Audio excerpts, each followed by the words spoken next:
Setelah menutup telepon, Daniel lekas memanggil orang. Rian, Rian.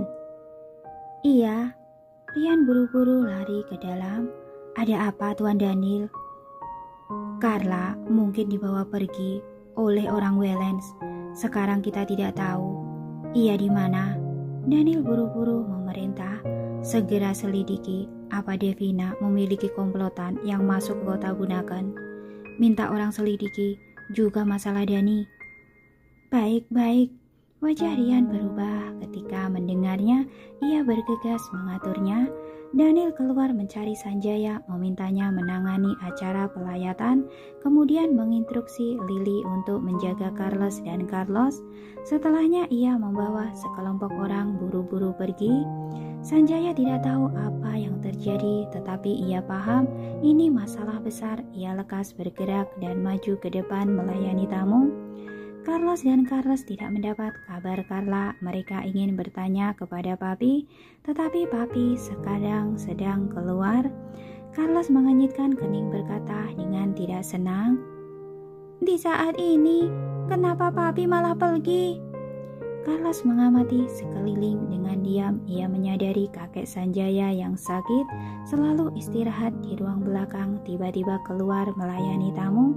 Thomas, Rian, Hartono juga tak terlihat, hanya ada Lily yang mengikuti mereka berdua dan menjaga mereka dengan hati-hati. Ia tahu pasti ada sesuatu yang terjadi. Ia berjalan ke ruang belakang menggunakan jam tangan ponsel menelpon Carla.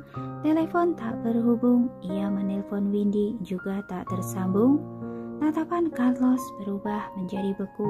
Ia ingin menelpon Mami, tetapi baru saja ingin menekan nomor, ia tiba-tiba mengurungkan niatnya. Di saat ini Papi dan Mami pasti sedang menangani masalah. Lebih baik tidak mengganggu mereka. "Kak Carlos, kenapa?" Carlos bertanya dengan gelisah. "Ekspresimu, wajahmu berubah. Apa terjadi sesuatu?" "Tidak apa-apa," Carlos menenangkannya. "Mungkin Papi dan Mami sedang menangani sesuatu. Jadi Carla malaman baru bisa datang." "Aku takut sekali." Carlos ingin menangis. "Belajaanku tidak enak. Seolah terjadi sesuatu."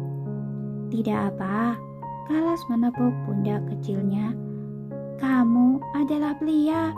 Harus berani. Kita harus bersama-sama melindungi Carla." Iya. Carlos menarik napas dalam-dalam lalu mengangkat kepala kecilnya, berusaha menguatkan diri. "Sudahlah, kita ke depan saja. Papi tidak ada. Kita seharusnya melayani tamu." "Oke." Dua anak melayani tamu dan berterima kasih kepada tamu dengan lincah. Sanjaya sangat bersyukur. Akhir-akhir ini keluarga Wellens selalu menghadapi kesulitan. Satu-satunya hal yang disyukuri adalah 3 anak ini. "Anak." Tiba-tiba Sanjaya tertegun sejenak. Ia menoleh kepala bertanya kepada Lily, "Mana Carla? Bukankah katanya malam ini akan mengikuti acara duka Tuan Besar?" "Mungkin agak malaman." Tatapan Lily agak gelisah. "Carla masih belum pulih. Mungkin kondisi penyakitnya kambuh lagi. Jadi Nona Tracy masih mengobatinya." "Kamu sedang berbohong kan?" Sanjaya langsung tahu ia sedang berbohong. "Kalau begitu, aku terpaksa menelpon Tuan Daniel." Setelah bicara, Sanjaya hendak menelpon. "Paman Sanjaya." Lily lekas menghentikannya. Ia melirik Carlos dan Carlos di samping lalu berbisik, "Carla hilang. Tuan Daniel dan Nona Tracy sedang mencarinya. Aku tidak memberitahu Anda karena takut Anda cemas." "Apa yang terjadi?" Sanjaya terkejut. "Aku hanya tahu Carla dan teman Nona Tracy yang bernama Windy dibawa orang pergi. Mobil yang menjemput mereka adalah mobil Wellens. Tampaknya memang orang Wellens. Hal lain masih belum diketahui." "Apa yang terjadi?" Sanjaya marah dan panik. Memangnya pengawal Nona Tracy tidak memeriksa dulu, langsung begitu saja membiarkan Carla dijemput pergi. Aku curiga Windy itu bermasalah, Lily berkata sambil mengenyitkan kening. Nona Tracy menganggapnya sebagai saudara sendiri. Pengawal Moore memperlakukannya sebagai setengah tuan rumah. Toh orang yang menjemput adalah mobil Wellens. Jika Windy bilang Nona Tracy sudah bilang padanya, maka mereka pasti tidak akan melarang. Kesehatan Carla belum pulih. Jika terjadi sesuatu, maka akan gawat sekali. Sanjaya sangat cemas. Nona Tracy sedang mencarinya. Tuan Daniel juga telah mengirim orang. Pasti akan baik-baik saja. Lily menenangkannya. Tapi, menurut Anda, apakah Presiden Devina memiliki komplotan lain? Seharusnya tidak ada. Sanjaya mengenyitkan kening. Orang-orang di samping Nona Devina tidak ada yang hebat. Selain itu, ia selalu bergantung pada diri sendiri. Selain Sarah, tidak ada orang lain yang bisa dipercaya. Sarah sudah mati sejak lama, ucap Lily. Aku tahu. Sanjaya merenung kembali dengan cermat. Aku tidak bisa memikirkan lagi siapa orang hebat di sisi Nona Devina, kecuali... Ia tiba-tiba memikirkan seseorang, wajahnya tercenang dalam seketika. Tidak mungkin. Maksud Anda siapa? Orang yang kupikirkan ini mungkin sudah dipikirkan oleh Tuan Daniel. Maksud Anda Tuan Billy? Di dalam mobil, Ryan yang mendengar analisis Daniel juga sangat terkejut. Tidak mungkin. Ia biasanya hanya suka bermain-main, tidak tertarik dengan kekuasaan. Bagaimana mungkin ia menculik Carla? Aku juga berharap bukan dia. Daniel mengenyitkan kening, tatapannya serius. Bagaimanapun juga, kita adalah saudara dekat. Walaupun aku sering berselisih dengan Bibi, tapi tidak pernah melibatkannya. Aku berharap ia tidak melakukan hal ceroboh. Benar, Tuan Billy masih memiliki rasa persaudaraan dengan Anda. Ryan menghela nafas. Kalau bukan karena kekeras-kepalaan Devina, sebenarnya kalian berdua bisa rukun. Tetapi prediksi Anda tidak masuk akal. Devina tidak punya orang terpercaya. Sekalipun ada komplotan pun, juga tidak akan berkembang besar.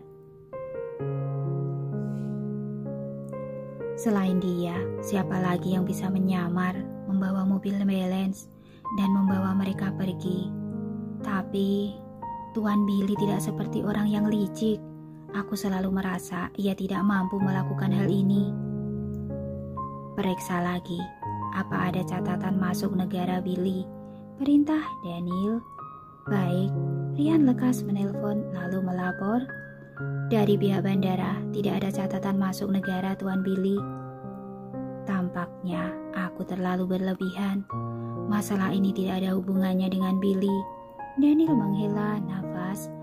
Mungkin saja musuh itu hanya menyamarkan mobil Wellens kita.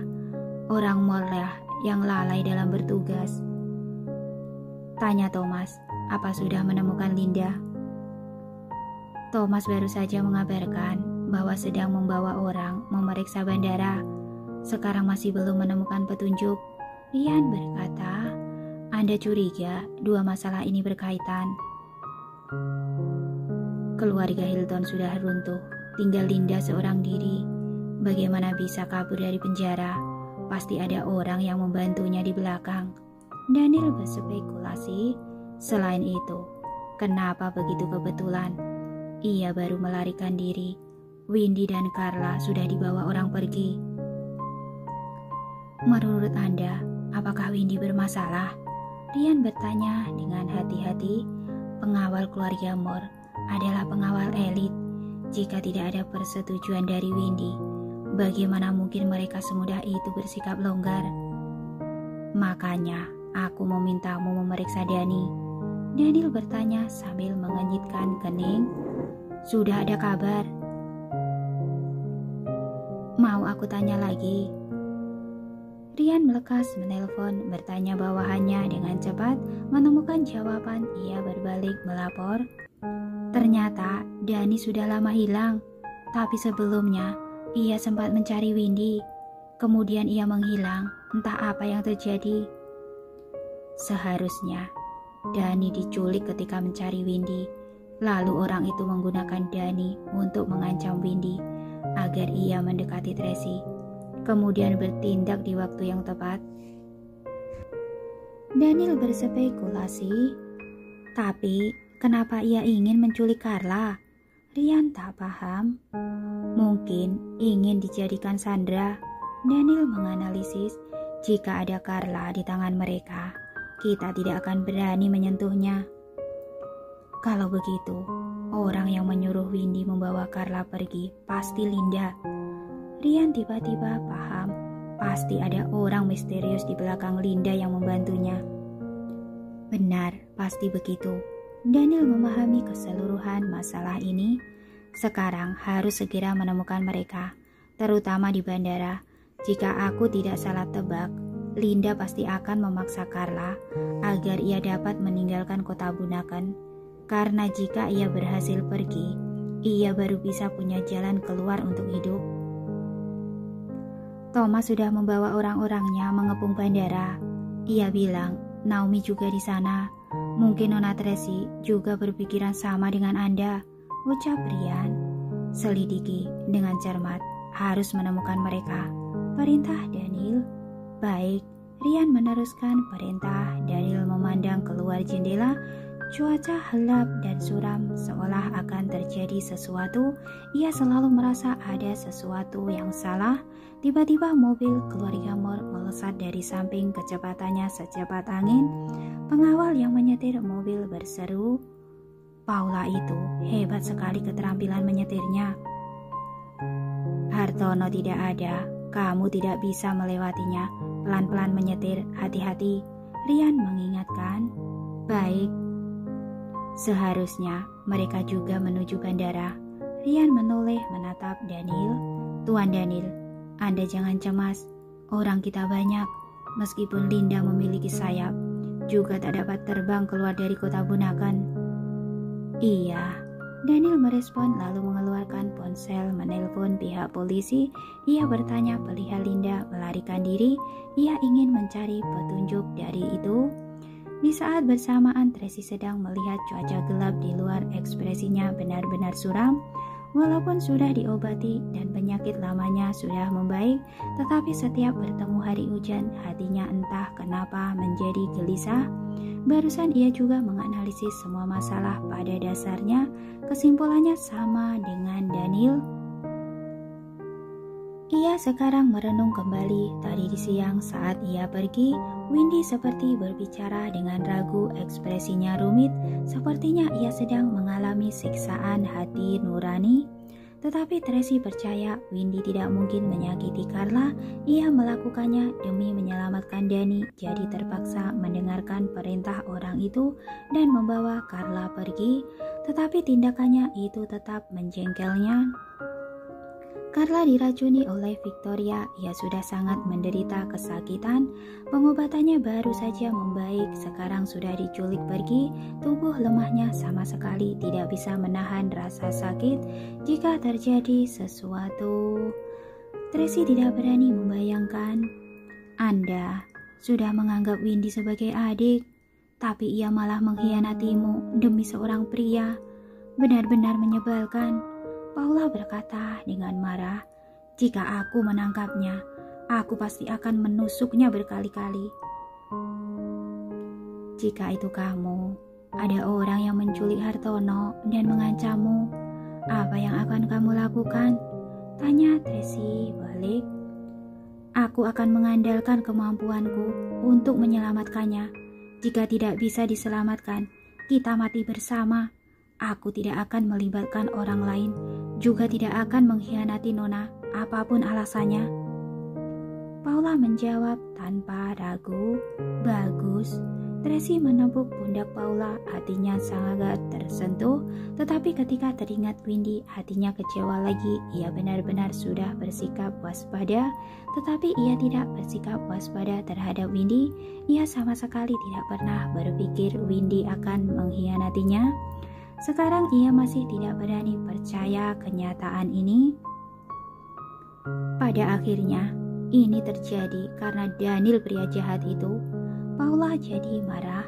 Kalau bukan karena ia menyembunyikan Linda dan menyerahkan kepada pihak polisi, bagaimana mungkin bisa terjadi hal ini? Seharusnya diberikan pada kita, ditembak mati dan masalah berakhir. Tracy tidak berkata apa-apa. Paula memang orang yang bertemperamen kuat dan bicaranya lugas, tetapi semua yang ia katakan adalah fakta. Tiba-tiba Tracy teringat sesuatu. Meskipun Linda adalah orang yang dapat memprediksi situasi ke depan, demi dirinya dapat bebas, ia mengirim orang untuk menculik Dani dan mengancam Windy. Tetapi keluarga Hilton sudah runtuh. Jika memang Linda melarikan diri dari penjara secara kebetulan, tapi dari mana ia bisa mendapatkan mobil Wellens dan membawa Windy serta Carla pergi? Pasti ada orang yang membantunya dari belakang. Tetapi Devina sudah mati, Victoria juga mati, Johnson masuk penjara, siapa lagi yang dapat membantunya? Selain itu, orang ini dapat membantunya menyamarkan mobil Wellens. Orang ini pasti bukan orang biasa. Siapa dia sebenarnya? Tracy benar-benar tidak paham. Aneh, Paula tiba-tiba berbicara. Secara logika, Linda seorang diri membawa Windy dan Carla pergi. Seharusnya mereka akan cepat ditemukan. Naomi telah membawa banyak orang ke sana. Kenapa masih belum bisa menemukannya? Jangan-jangan tidak ke bandara. Seorang pengawal wanita lain bernama Cecil menebak. Tidak mungkin. Paula sangat pasti. Terus-menerus di kota Bunaken. Bukankah cari mati? Selama meninggalkan kota Bunaken, ia baru bisa hidup. Jadi ia pasti pergi ke bandara. Atau mungkin ia menyamar? Tanya Cecil lagi. Sekalipun ia menyamar, Naomi juga tetap mampu menemukannya. Paula merasa aneh. Naomi sengaja membawa Roxy ke sana. Roxy ahli mengenali orang. Entah Linda menyamar seperti apa, Roxy pasti dapat mengenalinya. Kalau begitu aneh sekali. Cecil merenung lalu berkata lagi, kota Bunaken hanya ada satu bandara ini. Jangan-jangan pergi ke kereta api. Omong kosong, kereta api kota Bunaken. Tidak ada yang menuju ke luar negeri. Paula memutar matanya ke atas. Pergi ke kota lain juga dapat dengan cepat ditemukan oleh kita. Salah. Tracy tiba-tiba teringat satu hal. Naik mobil 1 jam ke kota Polina. Di sana ada bandara internasional. Hah? Paula lekas memperlambat kecepatan mobil. Jangan-jangan mereka sudah pergi selama 1 jam. Tracy melihat jam tangannya, putar arah ke depan, naik tol ke bandara Polina. Baik, Paula lekas memutar arah mobil. Ketika mobil berada di jalan tol, mereka bertemu dengan pasukan mobil Wellens. Tampaknya Presiden sepemikiran dengan Anda, ucap Paula. Tidak usah pedulikan mereka. Segera ke bandara Polina, desak Tracy. Baik. Paula melesat jauh menggunakan kecepatan tercepat menuju bandara Polina. Di saat bersamaan Tracy menelpon Naomi. Sekarang kita sedang menuju bandara Polina. Kamu jaga di bandara Bunaken. Begitu melihat Linda, langsung dilumpuhkan. Abaikan siapa saja yang menghalangimu. Paham, Anda tenang saja. Naomi tahu masalah ini sangat penting. Selama Linda muncul di hadapanku, aku pasti akan melumpuhkannya dan menyelamatkan Nona Carla. Oke. Tracy menutup telepon lalu melihat waktu di jam tangannya. Ia mendesak dengan buru-buru. Cepat sedikit. Jika Linda membawa Carla ke luar negeri, maka akan merepotkan. Begitu keluar dari negara ini, maka banyak hal di luar kendali mereka. hingga nanti mereka akan sulit menemukan jarum dalam tumpukan jerami. Tidak masalah jika itu orang dewasa dengan kekuatan Mor pasti dapat ditemukan. Tetapi Carla masih kecil, tubuhnya lemah, ia tidak tahan rasa sakit. Hati Tracy mulai gelisah, ia ingin sekali segera tiba di Bandara Paulina. Di dalam pasukan mobil Valence, Daniel sudah menghubungi polisi Bandara Paulina ingin mencegah penerbangan internasional melalui mereka pihak dulu. Pihak polisi harus mengkoordinasi melalui lembaga resmi dulu dan mereka membutuhkan waktu. Daniel meminta mereka segera berkoordinasi. Di saat bersamaan, ia juga menghubungi pihak lembaga resmi. Pokoknya Daniel sedang berusaha menghentikan Linda membawa Carla pergi. Di saat bersamaan di Bandara Paulina, Linda dan 4 bawahannya yang sedang menyamar membawa Windy dan Carla melewati area pemeriksaan. Carla diberi obat tidur oleh Windy. Ia mulai mengantuk sejak turun dari mobil. Windy selalu menggendongnya, tidak pernah melepaskannya di bandara. Tetapi bagaimanapun Carla sudah berumur 6 tahun. Lengan Windy mulai kebas karena menggendongnya terlalu lama. Ia sama sekali tidak kuat menggendongnya lagi. Ia ingin beristirahat sejenak. Namun Linda tak mengizinkan. Selama belum melewati pemeriksaan, masalah apapun bisa terjadi. Ia melirik bawahannya. Pria asing tinggi itu hendak menggendong Carla. Windy memeluk Carla dengan erat, tidak ingin melepaskan. Ia berkata dengan emosional, aku bisa, aku kuat menggendongnya, tidak perlu bantuanmu." Setelah berbicara, Windy menggertakkan gigi sambil menggendong Carla dan menjalani pemeriksaan. Linda memberikan dokumen baru untuk Windy dan Carla. Petugas bandara memeriksa dokumen, tetapi ketika melihat Carla yang tertidur, ia agak curiga, jadi bertanya, "Anak kenapa?"